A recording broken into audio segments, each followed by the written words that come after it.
the question is, am I going to do more movies like this in the future? And the answer is yes. I mean, I would love to. I would always, if I could, make science fiction, horror, fantasy films. That's what I love. And they're very really denigrated genres. They don't always get their due, but in my mind, they're the most fascinating. That's the kind of most fascinating arena in filmmaking to work in. Question. Blue shirt, yes. You made the point of showing Dren as, accelerating and intelligent. Why wasn't Dren a better communicator? Oh, she physically couldn't communicate. She couldn't physically speak is the idea.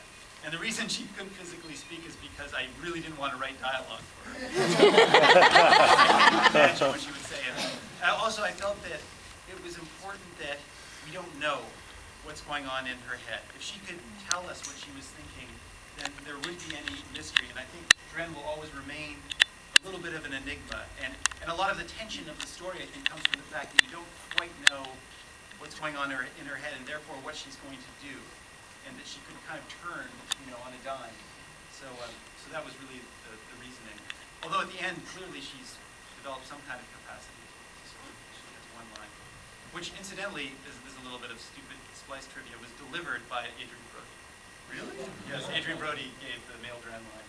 Nice. Yeah. Yes. In the end, all of them died, and only women survived. And Right. Elsa got pregnant. Are you trying to say something in this scenario?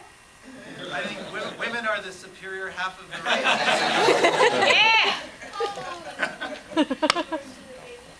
How long would Elsa give the birth to the baby?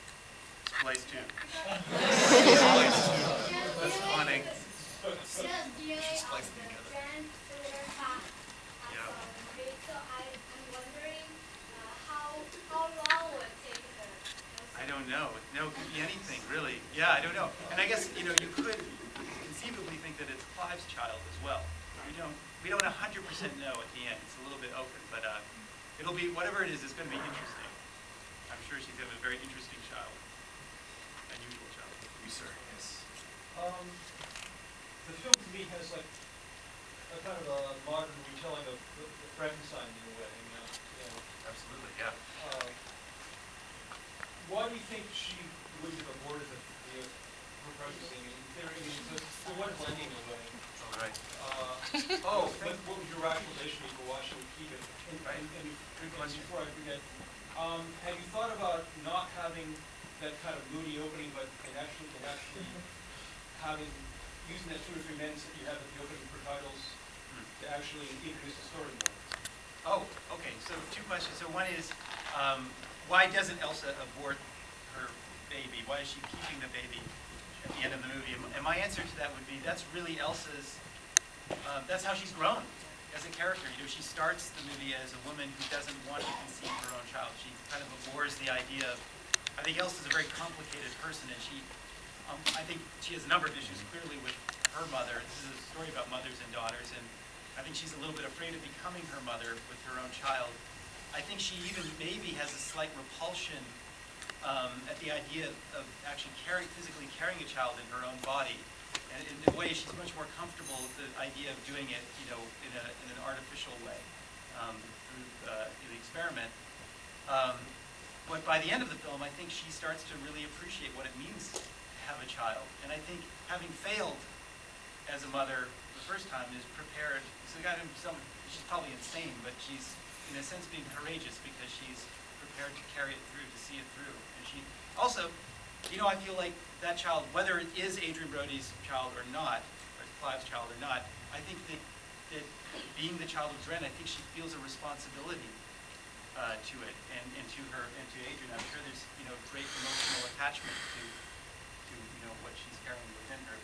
What was the choice as a director to keep Dren fully digital? Have an actress play her, or keeping her fully digital? Was that like a kind of like trying to keep the audience more emotionally connected to the character? Or? Yes, I mean, honestly, I could never have done her fully digital because I didn't have. This is, by Hollywood standards, a very low budgeted film, so I could never have. How much did it cost to make, can I ask? It's a $25 million film for an independent movie, which is actually in the independent world, on the higher end, but in the Hollywood world, the lower end.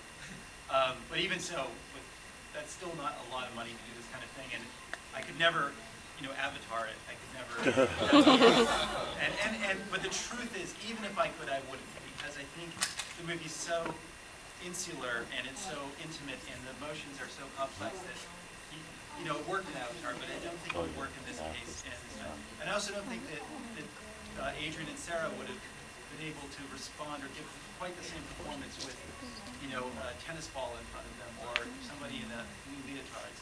It really helped to have another actor there. It worked. Yeah, you were, yes. Yeah, I want to go back to your last discussion about perhaps you had a sense of responsibility towards the child. Right. Yes.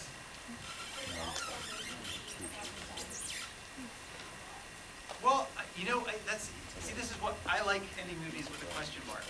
I like, personally, as a film buff, I sort of like when there's a little room for interpretation when I finish watching a movie. And definitely in this case, I think Elsa's motivations are kind of left up to the viewer to decide on. But maybe it is revenge. I mean, she's in a funny place. Like, the last shot of the movie is Joan, the big corporate boss, with Elsa. And the sort of sense you get is that Joan it's kind of like Elsa's come full circle. Now she's got this domineering mother figure in her life again. So I don't know, it's sort of hard to know what lies in the future for Elsa. If this is an empowering thing or if in a way she's defeated. I think that's kind of up to you to decide. All right, time for 2 more questions. Yes, you up there. Yep. You look so excited. Okay, I don't know, maybe I missed it, but how old was Dren at the end? Oh, well, of legal age. End it there.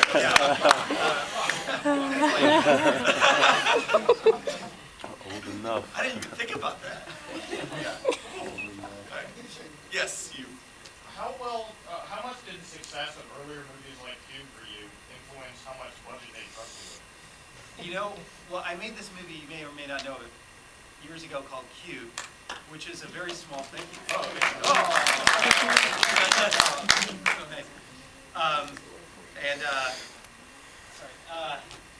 and it was a very culty minor success here, but to be honest, in France, it was like a hit. We made a lot of money in France, and that's why Gaumont was foolish enough to finance this movie. I could never get that kind of support here. So really, yeah, it's Cube saved my ass once again. Because in between Cube and this movie, I made 2 other feature films that really got buried, even in Europe. So yeah, it's all thanks to Okay, well, plug them. You can't say you made 2 films and then leave it like that. Right. Plug them. You want to plug them? Oh, great. Yeah. Okay. I'm really bad at plugging my own films, but I made a film called Cypher.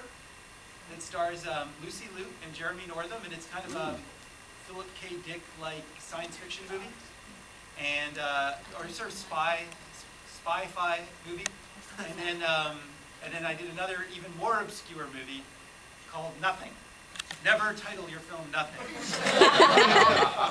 but it's kind of a sci-fi-ish comedy, and I mean, I really love, I have great affection for these films. They're like my children, so it was really heartbreaking for me when those films didn't, get the proper distribution. That's